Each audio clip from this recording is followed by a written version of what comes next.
राधे राधे। जय श्री कृष्ण। आप सभी को परिवर्तन एकादशी यानी जल झूलने एकादशी की बहुत बहुत शुभकामनाएं। भाद्रपद मास की शुक्ल पक्ष की एकादशी को जल झूलने एकादशी या परिवर्तन एकादशी के नाम से भी जाना जाता है। जल झूलने एकादशी की व्रत कथा के अनुसार एक समय महाराज युधिष्ठिर कहने लगे, हे भगवान, भाद्रपद शुक्ल पक्ष की एकादशी का क्या नाम है, इसकी विधि क्या है तथा इसका महत्व कृपा करके आप मुझे कहिए। तब भगवान श्री कृष्ण कहने लगे कि इस पुण्य स्वर्ग और मोक्ष को देने वाली तथा सभी पापों का नाश करने वाली उत्तम वामन एकादशी की कथा मैं तुमसे कहता हूँ, ध्यान पूर्वक सुनो। एक समय राजा बलि भक्त प्रहलाद का पुत्र तथा विवेचन का पुत्र था। वह दैत्यों का राजा था, जिसने अपने पराक्रम से तीनों लोकों पर आधिपत्य स्थापित कर लिया। हालांकि उसमें अपने दादा के समान दानवीरता के गुण थे, लेकिन असुर कुल से होने के कारण उसमें अहंकार भी था। उसने अपने गुरु शुक्राचार्य की सहायता से 100 यज्ञों का आयोजन करवाया, जिनके पूर्ण होते ही वह सदा के लिए देवराज इंद्र के आसन पर विराजमान हो जाता। जब उसने 99 यज्ञ पूर्ण कर लिए, तब देवराज इंद्र सभी देवताओं के साथ भगवान विष्णु से सहायता मांगने उनके धाम वैकुंठ गए। वहां जाकर देवराज इंद्र ने उन्हें सारी समस्या बताई और कहा कि यदि बलि ने 100वां यज्ञ पूर्ण कर लिया तो उसका अंत करना असंभव हो जाएगा। इसलिए धर्म की रक्षा के लिए श्री हरि का धरती पर अवतार लेना अति आवश्यक है। भगवान विष्णु ने स्थिति की गंभीरता को समझा तथा पृथ्वी पर अवतार लेने का निश्चय किया। जब राजा बलि गुरु शुक्राचार्य के साथ 100वां यज्ञ का आयोजन करने ही जा रहा था, तभी वहां भगवान विष्णु एक छोटे कद वाले ब्राह्मण के रूप में अवतार लेकर आए तथा दान मांगने की इच्छा प्रकट करी। राजा बलि दानवीरता के लिए प्रसिद्ध था, इसलिए उसने यज्ञ शुरू करने से पहले उस बटुक ब्राह्मण को दान देने का निश्चय किया। वामन अवतार में आए भगवान विष्णु ने कुछ मांगने से पहले बलि से संकल्प लेने को कहा कि वह जो कुछ भी मांगे राजा बलि को देना ही होगा। राजा बलि को अपने धन संपत्ति तथा शौर्य पर बहुत अहंकार था। इसी मद में वह संकल्प लेने लगा। जैसे ही वे संकल्प लेने लगे, उसी समय उनके गुरु शुक्राचार्य वहां आ गए और उन्होंने वामन अवतार में भगवान विष्णु को पहचान लिया। उन्होंने बलि को यह चेतावनी दी कि वह यह संकल्प ना ले तथा यज्ञ की शुरुआत करे, किंतु राजा बलि अहंकार में चूर था। वह अपनी दानवीरता से पीछे नहीं हट सकता था। बलि ने अपने गुरु से कहा कि वह अपने द्वार पर आए किसी ब्राह्मण को खाली हाथ नहीं भेज सकता।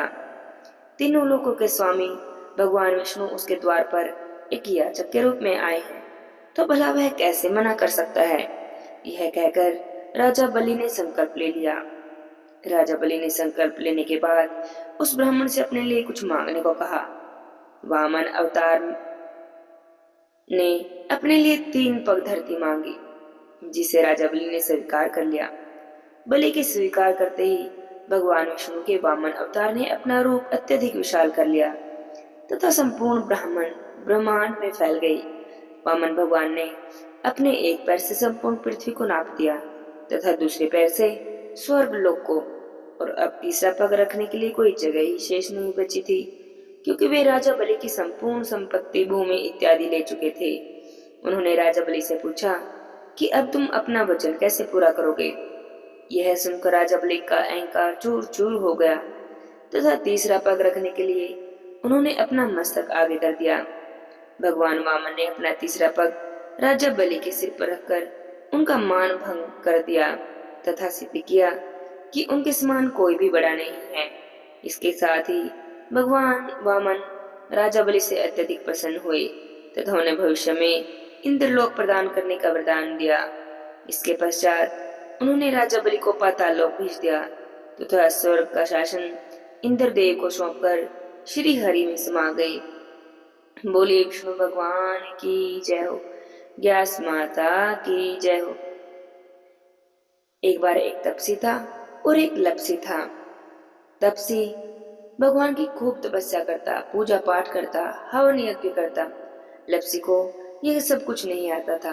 वह रोज 1.25 सेर की लापसी बनाता भगवान को भोग लगाता, घंटे बजाता और चिम कर चद्दर तान कर सो जाता। एक दिन दोनों में आपस में बहस हो गई कि कौन भगवान का बड़ा भक्त है। तपसी कहने लगा मैं भगवान का बड़ा भक्त हूँ। लपसी कहने लगा मैं भगवान का बड़ा भक्त हूँ। उसी समय नारद मुनि जी उधर से गुजर रहे थे। दोनों की बातें सुनकर उनके पास जाकर झगड़े का कारण कहने लगा। तपसी कहने लगा, हे नारद मुनि भगवान, आप ही बताइए, मैं भगवान की खूब पूजा करता हूँ, तपस्या करता हूँ, हवन यज्ञ करता हूँ, तो हुआ ना मैं ही भगवान का बड़ा भक्त। लपसी ने कहा कि मुझे तो यह सब कुछ नहीं आता मुनिदेव। मुझे लगता है आवश्यकता के समय दूसरों की सहायता करना और दुख के समय दूसरों के दुख को बटाना, यही सबसे बड़ा पुण्य धर्म होता है। और इसलिए मैं तो भगवान को सच्चे मन से सवा सेर की लापसी का भोग लगाता हूँ और खुद जीम लेता हूँ। मेरे लिए ये सबसे बड़ी तपस्या है, तो मैं अपने आप को भगवान का बड़ा भक्त मानता हूँ। दोनों ने अपनी अपनी बातें कह सुनाई। नारद मुनि भगवान ने कहा कि कोई बात नहीं, मैं थोड़े दिनों में तुम्हारे इस झगड़े का भी को भी सुलझा दूंगा। दोनों ने नारद मुनि को प्रणाम किया और अपने अपने कार्य पर लग गए। अगले दिन नारद मुनि ने उनके रास्ते में अपनी माया से हीरे जड़ित एक अंगूठी डाल दी। अब जब तपसी नहाने के लिए नदी की ओर निकला तो उसने अपने मार्ग में एक बहुत ही सुंदर रतन जड़ित अंगूठी को पड़े हुए देखा। अंगूठी को देखते ही तपसी के मन में लालच आ गया। उसने सोचा, अरे यह तो बड़ी ही महंगी अंगूठी लगती है, मैं इसे बेचकर तो खूब धन प्राप्त करूंगा और उस धन से खूब यज्ञ करवाऊंगा, हवन करूंगा, पूजा पाठ करूंगा और मैं ही भगवान का बड़ा भक्त कहलाऊंगा। यह सोचकर वह उस अंगूठी को आते समय अपने साथ ले आया। उसने अपने पैर के नीचे दबा लिया।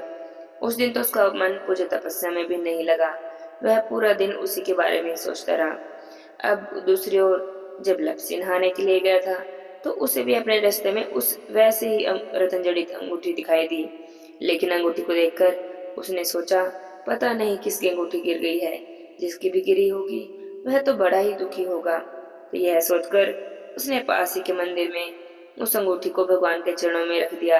यह सोचकर कि जो भी कोई भगवान से प्रार्थना करने आएगा तो अपनी अंगूठी को देखकर पहचान कर ले जाएगा। और भगवान के चरणों में रखकर हाथ जोड़कर वापिस आ गया और नित्य नियम की तरह सवा सेर की लापसी बनाई, भगवान को भोग लगाया, खुद जिमी और चद्दर तान कर सो गया। अब थोड़ी देर के बाद उनके घर नारद मुनि जी पधारे। दोनों ने उठकर नारद मुनि भगवान को प्रणाम किया। जैसे ही तपसी खड़ा हुआ उसके पैर से के नीचे से तो अंगूठी निकली। अब जब दोनों ने पूछा कि अब आप बताइए कि हम दोनों में से कौन भगवान का बड़ा भक्त है, तब नारद मुनि जी कहने लगे, देखो तपसी, तुमने इतनी पूजा की, तपस्या की, फिर भी तुम्हारे मन का लालच नहीं गया। तुम दोनों के रास्ते में मैंने ही यह अंगूठी डाली थी। तुमने इतनी पूजा तपस्या पूजा पाठ की, लेकिन तुम्हारे मन का लालच मैल नहीं गया। इसी वजह से तुम्हारी सारी पूजा तपस्या सबका फल नष्ट हो गया है। यह सुनते ही तो तपसी जोर जोर से रोने लगा, अपनी भूल के लिए क्षमा याचना करने लगा, कहने लगा, हे मुनिदेव, आप मुझे माफ़ कर दीजिए, मुझसे बड़ी भारी भूल हुई है। और रो रो कर बार बार अपनी भूल के लिए क्षमा याचना करने लगा, कहने लगा, अब आप ही बताइए, मुझे मेरी पूजा तपस्या का फल कैसे मिलेगा। तब नारद मुनि जी कहने लगे कि जो कोई भी किसी भी कथा कहानी के समय, व्रत के समय कहानियों का जोड़ा नहीं कहेगा या फिर तपसी लपसी की कहानी का नहीं कहेगा, उसकी पूजा तपस्या का आधा फल तुम्हें मिल जाएगा। जो भी दिया जलाकर हाथ नहीं जोड़ेगा उसकी पूजा तपस्या का आधा फल तुम्हें मिल जाएगा। जो भी ब्राह्मण को भोजन करवाकर दक्षिणा नहीं देगा उसकी पूजा तपस्या का आधा फल तुम्हें मिल जाएगा। जो भी कोई दान करके यानी वस्त्र देकर उसके ऊपर साड़ी देकर ब्लाउज नहीं देगा या वस्त्र देकर उसके ऊपर दक्षिणा नहीं रखेगा उसकी पूजा तपस्या का आधा फल मिल जाएगा। इस तरह हमें किसी भी कथा कहानी के समय कथा कहानी का जोड़ा अवश्य कहना चाहिए या तपसी लपसी की कहानी कहनी चाहिए। बोले तपसी लपसी भगवान की जय हो, ग्यास माता की जय हो। भगवान विष्णु और माता लक्ष्मी सब पर अपनी कृपा बनाए रखें। जय जय श्री राधे श्याम।